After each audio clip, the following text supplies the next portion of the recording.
Voilà, alors mon nom est Pierre Robillard, je suis professeur en génie logiciel à l'École polytechnique de Montréal.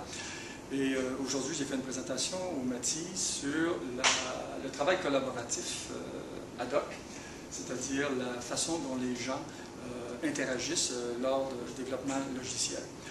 Ces travaux sont faits dans le cadre de thèses de doctorat, en particulier dans ce cas-ci Sébastien Chéry. Et ce qu'on aimerait évidemment, c'est d'en arriver à améliorer les processus de développement logiciel, donc de bien comprendre les activités pour les rendre plus efficaces et pour que le logiciel soit par le fait même de meilleure qualité. Cette étude a été une observation en milieu professionnel d'une équipe de développeurs logiciels où on a tenté de mesurer le travail ad hoc collaboratif, c'est-à-dire les interactions spontanées qui existent entre les gens. La question était de savoir comment les choses se font, qui fait des communications ad hoc, est-ce qu'il y a un patron,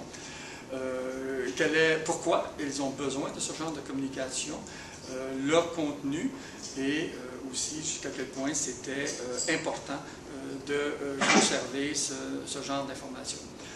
Les données présentées donc étaient le résultat d'une analyse de plusieurs heures, 35 heures d'enregistrement et on a noté 404 interactions face à face. Ces données nous ont démontré le rôle important que jouaient certains individus dans ces communications, surtout le gestionnaire de projet et le gourou, la personne finalement qui détient l'expertise. Et on s'est rendu compte que les gens aussi communiquaient surtout pour se synchroniser sur le know-how, donc sur la façon de faire. C'était la principale raison pour laquelle ces communications avaient lieu.